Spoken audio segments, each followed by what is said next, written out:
People, they get stuck in that learning phase where they'll just learn, take no action. We were just talking about that shit earlier. Business, especially at a level like that where you got a $210,000 deal, those deals don't come to the people that are just having it all figured out. Like, they're going in there blindfolded. And they're going in there and just figuring it the fuck out day by day. Every day you didn't know what was gonna happen. Yeah, I may have been able to make millions of dollars as the person I was, but dude, as Andy talks about, total recreation. In order to get to the next level, bro, I was gonna have to totally recreate myself. Head, in this day and age, learn how to communicate. 95% of the population, bro, can't communicate. The $1 Million Journal, like, I was trying to figure out, I used to like shoot videos and stuff like this, and I kind of wanted to be, I was watching Casey Neistat on YouTube. Kept getting after it, and 2 months later, I got a house under contract in Scottsdale, Arizona. Dude, that's 264 days where you wake up and you have to make a decision in the morning whether I'm gonna keep trying or I'm gonna give up. And every single one of those 264 days, I decided to keep going. The only reason it wasn't for you is because you quit. If you never quit, you'll eventually succeed.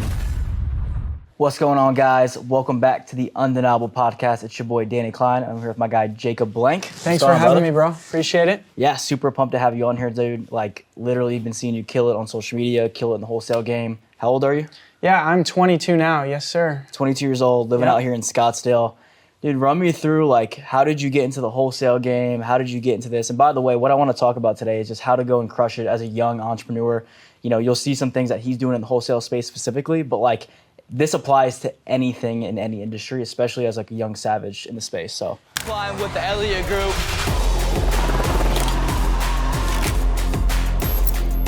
I have no limit.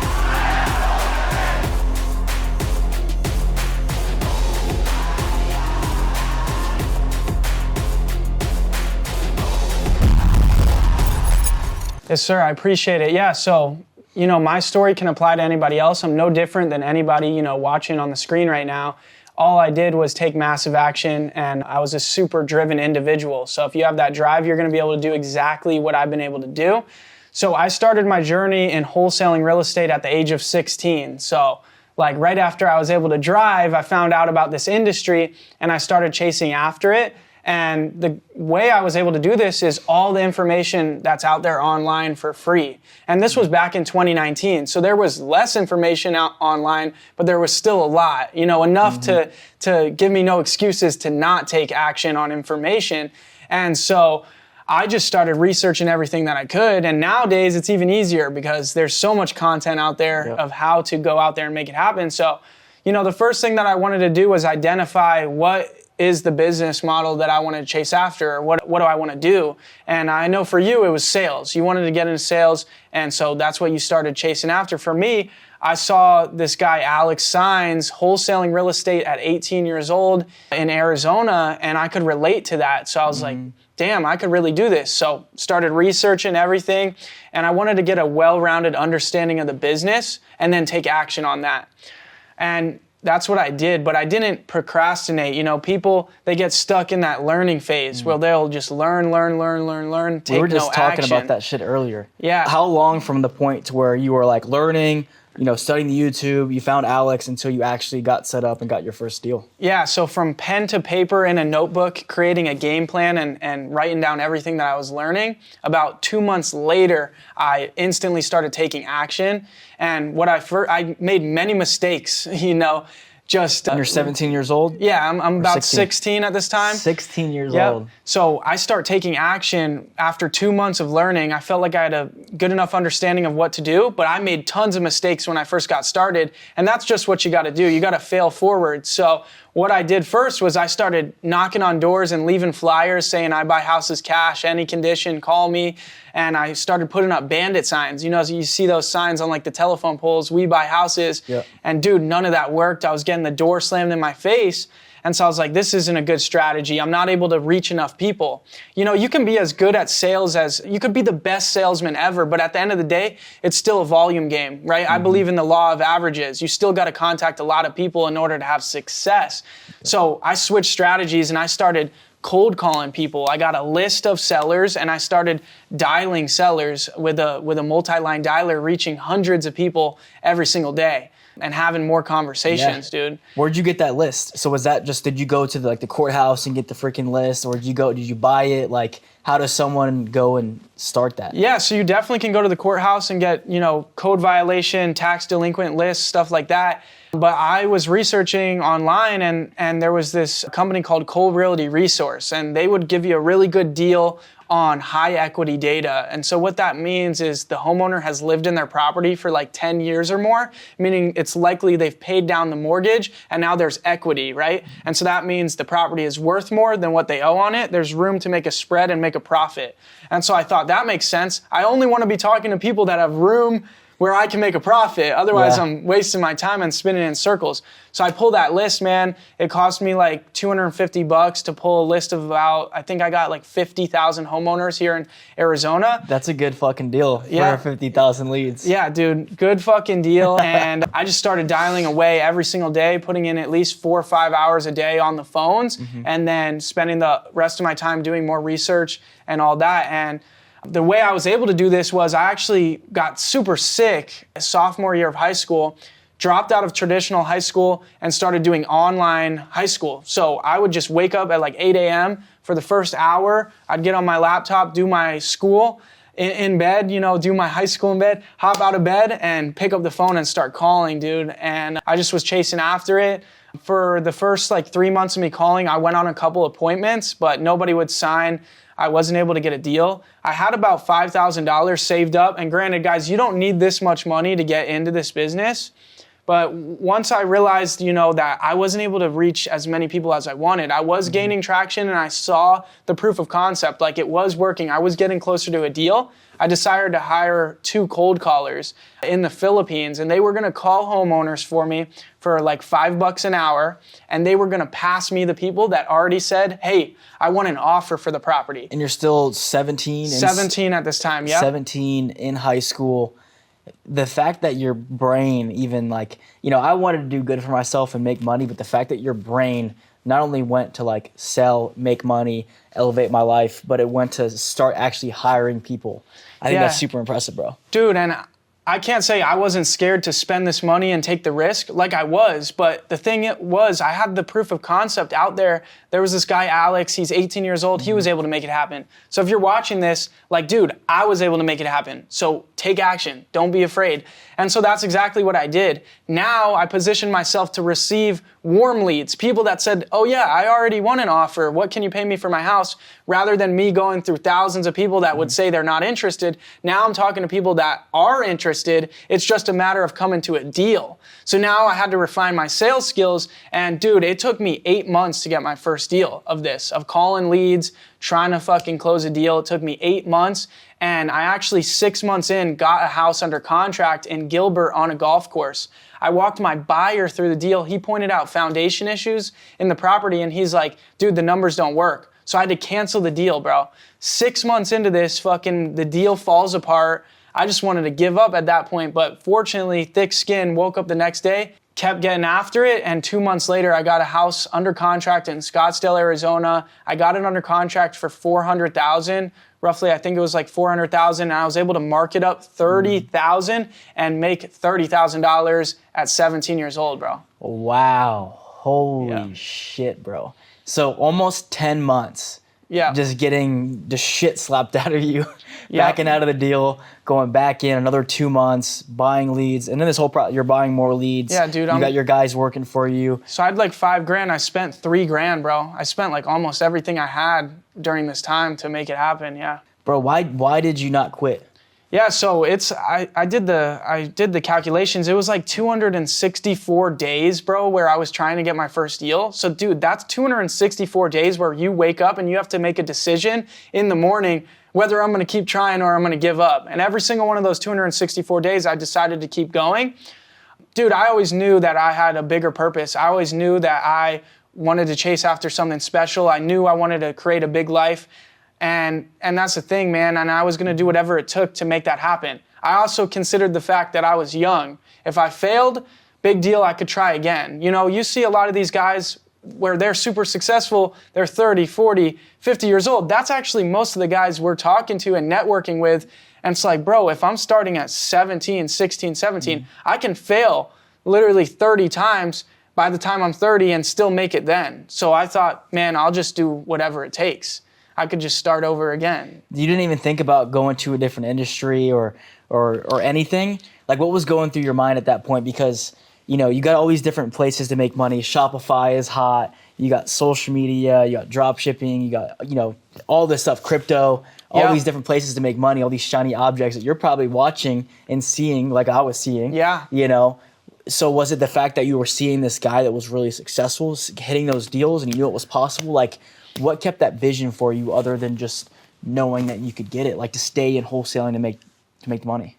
Well, dude, I love that you bring that up, because the young entrepreneurs or wannabe entrepreneurs watching this, most people these days, they struggle with that. They're on their phone scrolling and they're getting so many different ideas and ventures put in front of them that they get excited and they try something for a week and then they switch to something else because it didn't work. And the thing is, guys, to be successful, it's about consistency and it's about thinking about the long-term vision, the long-term play.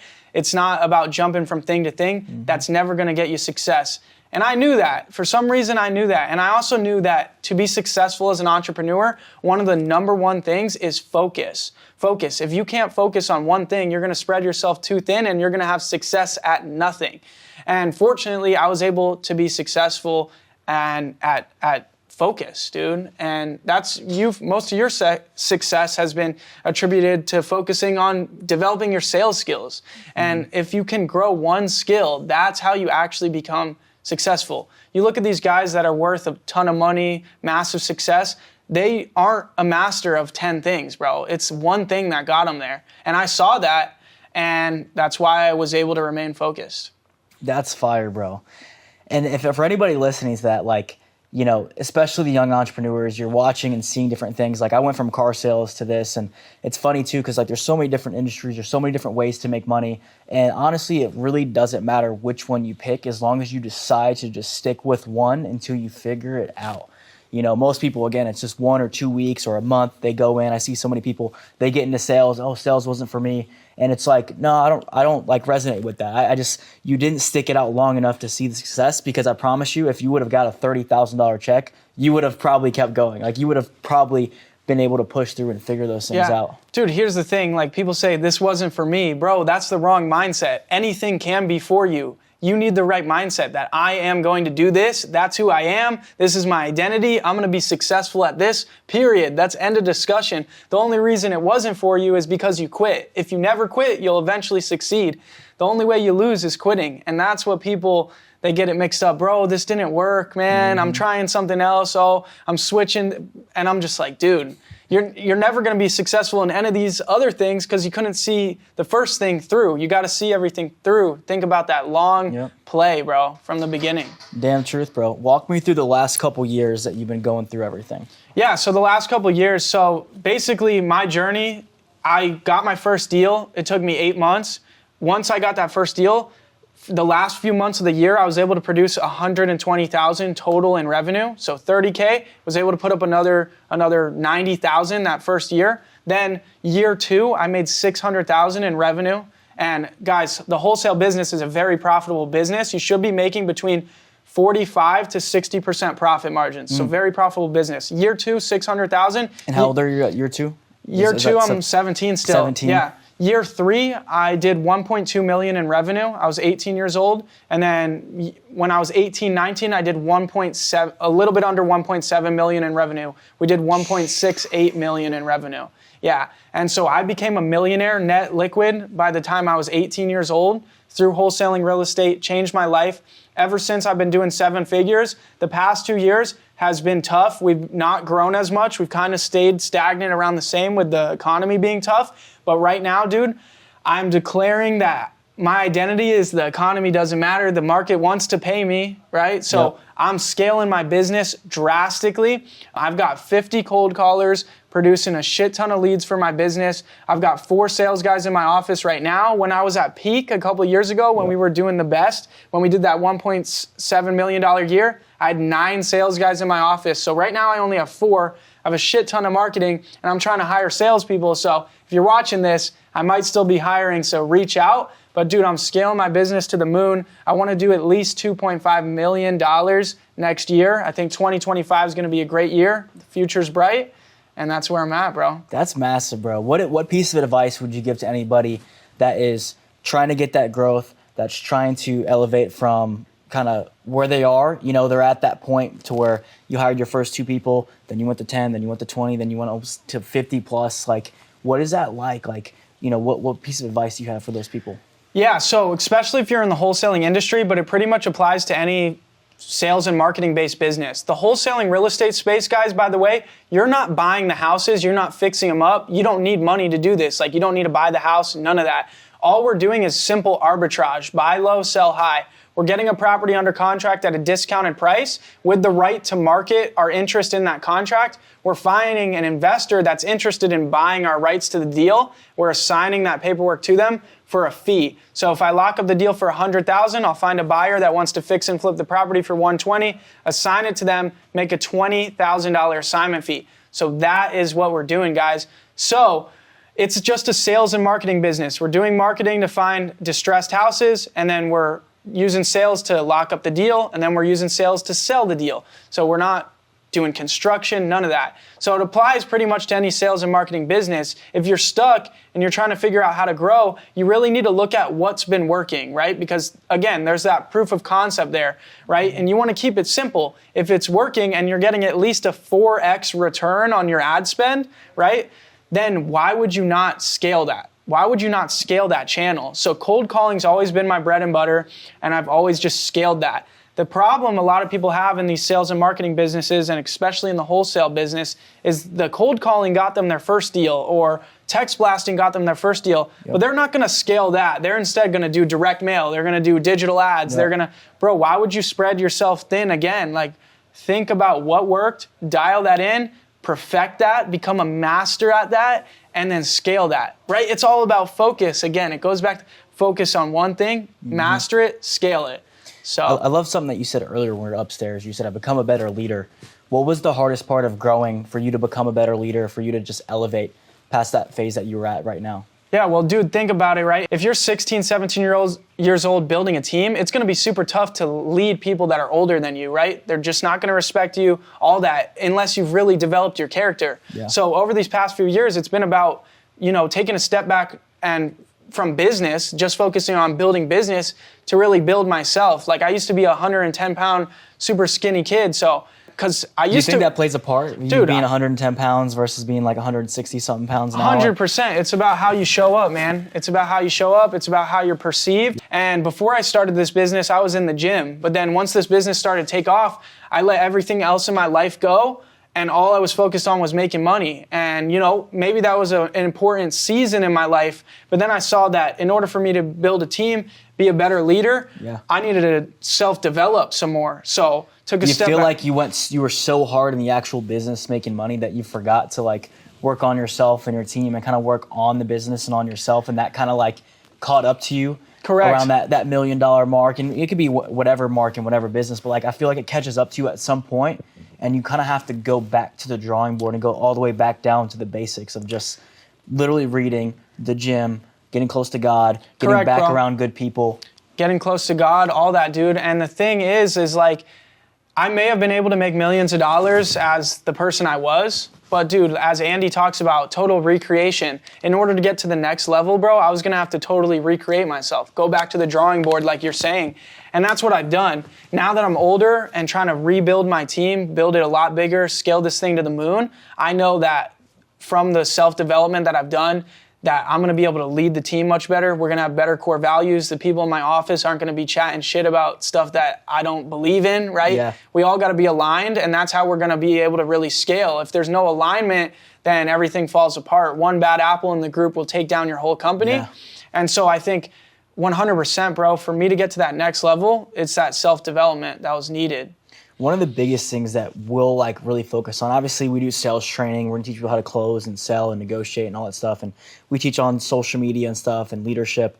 But one of the biggest things that we always try to focus on as soon as possible on top of training is the culture. Yep. You got the leadership, you have culture. Most people want to focus on the sales training and trying to get their team to sell more. But we personally believe the key that's going to get your team to sell more and sell more fast is getting the culture dialed in. What's been a big piece for you? I know you got outbound dialers that are overseas, and you got your in-house team. How big has it for you been?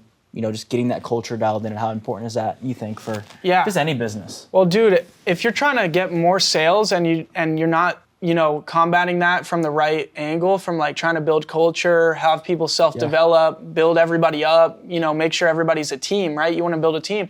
What getting more sales looks like is you babysitting people, telling people, make more calls. Bro, they don't want to make more calls if you're just nagging them all day to make more calls.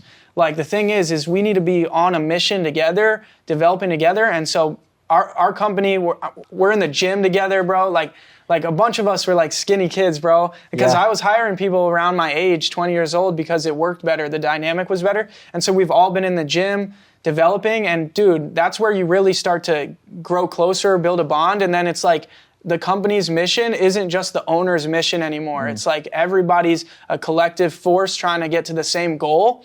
And there's a lot less of that babysitting, that nagging of like, make more calls. Dude, if you're not going to make more calls, then like nobody else wants you there vibes, and that's what you need. It's like everybody needs to be the management. Like instead of there being like nagging management, it's just like everybody, we're on this mission, either jump on the train or get off.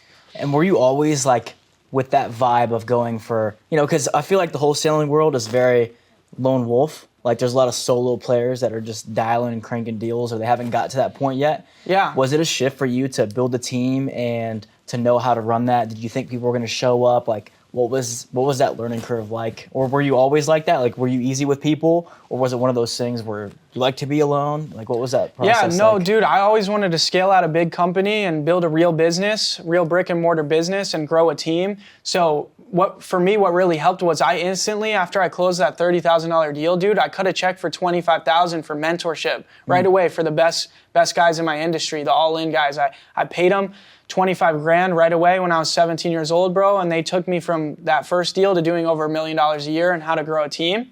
And so I was with that right away. But dude, I had no leadership training though. Like no leadership training, no idea how to manage people, hire people. So bro, I was just flying blind with all that. So over the past 2 years, getting rid of people, firing people, and dialing in what I really want to see in my company has just been night and day difference. And it's been huge. What's been one of like the most successful, crazy moments, breakthrough moments, either like a big deal, a big hire that you've had within the last like couple of years? That's just been like a flagship moment. Yeah. So even just a few months ago, I closed a $120,000 deal. I told you about that when I was here, but a couple years ago, my biggest deal ever, I was able to close a deal for $210,000. Yeah, and I was 19 years old at the time. So over $200,000 on one deal. Walk me through that. How does that happen? Like, obviously it happens from the last 4 or 5 years of calling, and there's a factor of getting the right one, and you find it through the work. But like, what has to align for you to hit a $210,000 assignment fee? Yeah, bro. So this property was a higher value, so there was a more spread to be made, right? If we're working with a $200,000 house, I can't make $200,000. So this was $1 million plus house. But dude, it's about consistency again. Like it's a volume game. I've seen over my career, about every year we'll do about 1 to 2 on average, 6-figure plus deals. So this isn't like something that happens every day. So it's like you got to be in the game for a long time, and then they'll start happening. But with this deal in particular, it's a very interesting story, dude. It was a B-list, maybe an A-list celebrity's house. Oh, wow. Yeah, I won't mention the name, but very big celebrity, bro. And they had a $1.3 million tax lien on the house. Yeah, and the house had some foundation issues going on, so they couldn't get 1.3 out of it. So they weren't going to be able to pay the IRS off everything that lien was for. And the property, we needed to pick it up at like 900. They said they were cool with 900, but they're like, we can't take that unless this lien gets released for 900. So I was able to figure out a way through the IRS, I forget what section of their code it is, but they will do a release of lien for whatever the house value could be. So I had to get an appraiser to go out to Because the of property. the foundation. So Yeah. it actually worked in your favor. Yeah. Oh, shit. So I was able to get the $1.3 million lien released for my contract price of $900,000. Appraiser went out. The appraisal came in a little bit higher than the 900. It was like 950. Dude, I thought the deal wasn't going to work because I thought the appraisal was going to be like 1.1. But the appraiser thought because of those issues that was like 950. House was worth like 1.5 fully remodeled. So IRS agrees to release the lien. Seller doesn't net any proceeds from the sale, just their lien gets washed. I sell the deal to a hedge fund I sell the deal to This a is freaking cool. hedge fund, bro, for a little bit over 1.1. Same condition. Yeah. Didn't touch it. How soon after? Yeah, dude, all in, this deal closed. Well, the IRS thing took a little while. It was about 75 days. So it didn't happen quick. Like dealing with the IRS took forever, but dude, from 900, I marked it up. I was trying to get 1.15 for it. They negotiated me down to 1.11, made $210,000, bro. See, that's awesome though. Like when you see the money and you know you got a deal happening, it's honestly like that vision, because a lot of people would have like stepped back from that because they would have been nervous about the IRS. I don't know how to do that. That's not my lane. You know, like I don't know what's going to happen. I'm going to get myself under this contract, get myself screwed. Yeah. But instead you just said, hey, let's sign it up. We'll figure it the fuck out. Like I obviously have never done this before, but you're determined enough to figure it out, make the calls. Yeah. And you have a good reputation of like trust with yourself. Yeah. About knowing that like you can figure things out. And I think that's a lot of things that like most people don't have. They don't have a good reputation with themselves with going into the unknown. Because everything in business, in this world in life, people think that it's all experience. You have to have gone through this and always have to have somebody hold your hand. Business, especially at a level like that where you got a $210,000 deal, those deals don't come to the people that are just having it all figured out. Like they're going in there blindfolded. And they're going in 100%. there and just figuring it the fuck out day by day. Every day you didn't know what was going to happen. Yeah, and I built through my first year in business and just in life, bro, I was able to build that trust with myself, to trust that I could figure it out. To have success as a young entrepreneur, being resourceful is going to be one of those like top 3 skills that you need, because dude, you got to figure stuff out. Something that really hurts people nowadays is there is so much content online about how to do businesses. Like back in 2019, there was still a lot, but not like everything. So people are like searching for every single answer online before they go take action. So that holds them back because they think every answer is out there. Yeah. Dude, once you have enough knowledge, just do, because you're not going to find every little answer. They're waiting for that little answer they need. You just got to take action. And so, yeah, dude, most of the time, if you have somebody that wants to buy something or wants to sell something, you're able to make a deal happen. You got to be the problem solver. You got to figure out how to put the pieces together. That's why they're working with you. That's why a service-based business, we're providing a service to them. We got to figure, they're just like, sign me up. Yep. Cool. Figure it out now. That's how you're going to make your money. And being calm and collected while figuring it out in that process. Yeah. It's funny as shit. Like, you probably don't even know this, but like, dude, even the podcast right now, I was just going through the amount of times and things that we went through, just trying to like figure out that. But never in my mind I was like, oh, we're not going to be able to shoot the podcast. Something's going to happen. Literally went through, a podcast studio was booked. Then we didn't have mics. Went and found mics. One was dead. Got another one. Then we had to get chairs. And it was like so funny. And people would never see this because the setup looks nice. Everything's all set up. But it's like, in any day, and every single day, and like there's always going to be little situations, whether it's a $200,000 deal or something as little as that. I see so many people get just stressed the fuck out over shit that doesn't matter, when you can always figure it out if you're willing to ask questions, push through, and just have the vision of like, this is what I'm going to do. And dude, like the people that are going to be successful are going to be the ones that figure it out. The people that don't are going to be left behind. That's just the answer right there. And so I always was willing to figure stuff out. And then you say, remain calm, cool, and collected and composed.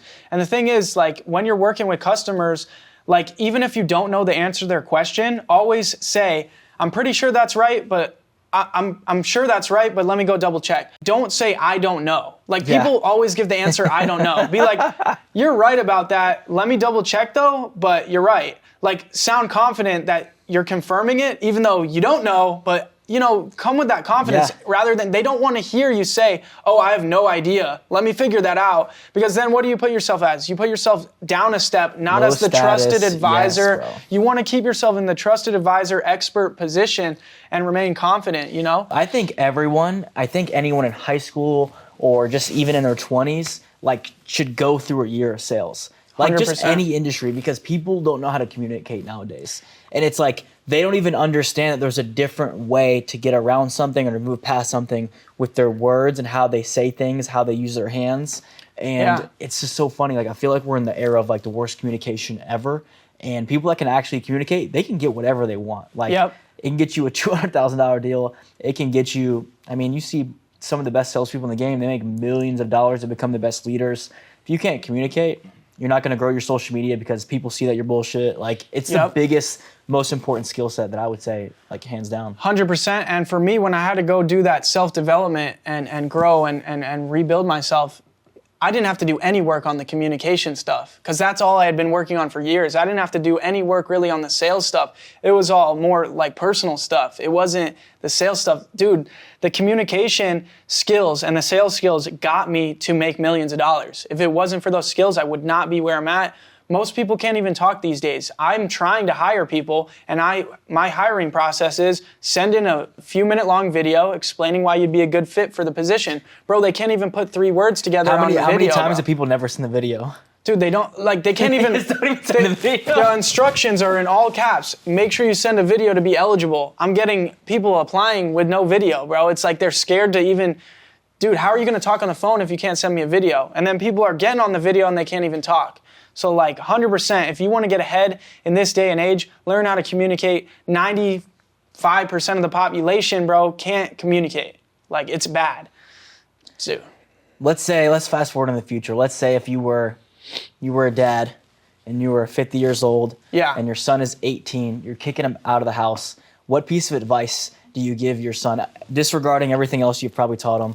You know, this is your last conversation before he gets kicked out of the nest. What do you tell your 18-year-old son? Yeah, dude, if he's not going to go, like, be involved in my businesses or work with me and he just wants to do his own thing, cool. Like you were saying, like, getting in sales is good, but you got to be at the right sales place. So I'd tell him, go get into sales, but, like, don't go work at some car dealership where they kick their feet up and drink coffee all day. You need to be at a car dealership that does have a culture, does have that team environment, you know, that are constantly training. You don't want to go to a place where they train once a month or like once a year, dude. Most places are training like twice a year. You need to be at a place that is constantly training every day, every week. That's how you're going to have a good environment to grow. Like, people get caught up being at the wrong place and it sets them back. When they think, oh, I'm going to get into sales, I'm going to learn, I'm going to grow. Dude, they get hung up in one place for 2-3 years and they realize they're in the same spot. It's like, yeah, get into sales, but make sure you're getting into it at the right place by far. What's been one of the most important lessons that you've learned from, I'll say, from like your mentors, from the people that are just ahead of you, people that you look up to? You guys, like, you got Eric Klein, you got, you know, Scotty, you got all those guys that are around you. What's been the biggest thing that you've learned over the last couple of months, last couple of years? That's helped you a lot.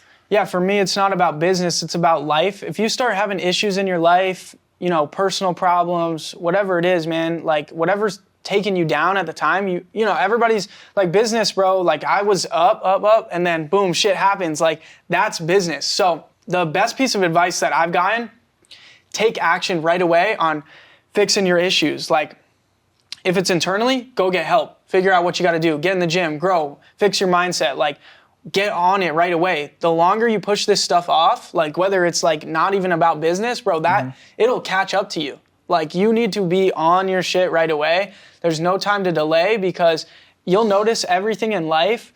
What happens is the results of your efforts today or whatever you're doing today, those results show up in 90 days. They show up in 6 months. They show up in a year. So, like, if you're going to let those problems linger, like, it could destroy your business a year later. You gotta be on stuff right away. I always say people don't have business problems. They have personal problems that they bring into business. 100%. I think it's like, just, it's so true, because you see people that got problems with their wife, they got problems with drinking, they got problems with, you know, anything. They got problems with porn, and they bring in those problems. They have, it's like the frequency chart. What's one of the lowest? It's shame, it's guilt, and they walk around with this frequency of guilt, and no wonder why you can't become a better leader. Even though you're doing all the right things, you're showing up and you're working hard, you're not bringing the right energy. And it's just, I think it's so crazy that people, they don't look at those things. Yeah, you got to kill all vices as well. And how do you do that? People are like, dude, it's too hard. I can't quit vaping, smoking, drinking. Like, bro, quit vices. Replace that vice with becoming great. Like why not become obsessed with becoming great every day? Why not become obsessed with the gym, making money? Like, it's super simple. But it's most of the time the people they hang out with, like their circle, won't let them escape their vices, won't let them get to the next level. Dude, sometimes you just need to disappear. Like, have your friends being like, bro, where'd you go for 6 months?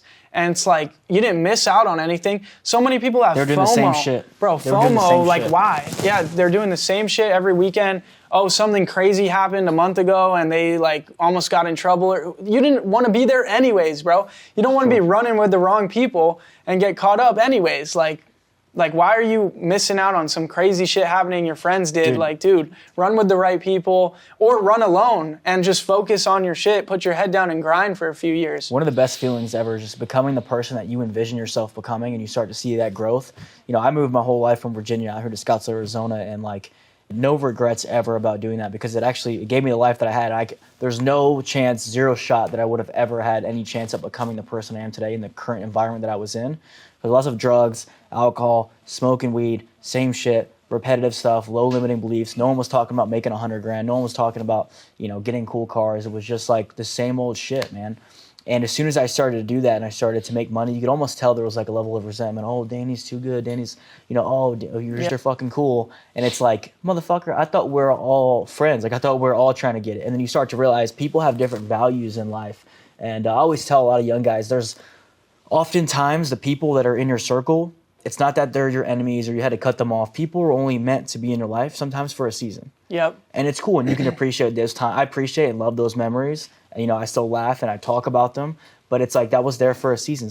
Sometimes, too, you get this with, you know, ex-girlfriends or certain things. They were great for a while, and they just stopped kind of working. And there's not like you regret it, but it was only there for a season. And it taught you those lessons to actually get past those things. And it's important to be able to move on. People get hung up on these seasons of life, bro. Like, there's going to be so many seasons of your life. I respect that you took the shot, moved across the country because, like, in life, don't be naive to this because, like, in life, there's only going to be so many shots you're going to get, so many opportunities. Very true. You get so many at-bats. Yeah, you only get so many, bro. And, like, if you just are like, dude, I can't make the leap of faith, that could be the only one that's really going to get you to where you want to go.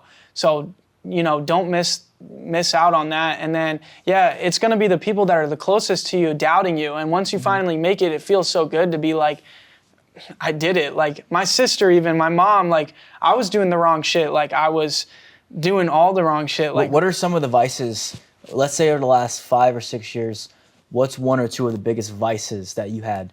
You know, whether that was a shitty habit or something. What was holding you back probably the biggest? Yeah, well, for me, dude, like, and nobody even knows this, but, like, I was, like, the biggest, like, pothead ever, like, all high school. Like, I started smoking weed when I was, like, 13. I started smoking weed when I was in 5th fucking grade. Yeah, and I started, like, vaping in, like, 6th grade, dude. But I wound up, like, dude, my whole life was weed. I was the biggest, like, stoner ever. I was selling weed. That's how I built up a lot of my money to get into this business. Like, nobody knows that. I don't really talk about it because like, that's not me. Like, but, like, I was an entrepreneur from the jump. Most people that were, like, selling drugs, like, wind up becoming successful businessmen. So that's what I was doing, man. And, like, it's not some, like, oh, my life was rough. Dude, I grew up in middle class. I've had issues later in life with family and whatnot, but I had a good childhood. Like, but I was just fucking having fun, smoking weed, drinking, partying. Like, that was my whole life. That was me too.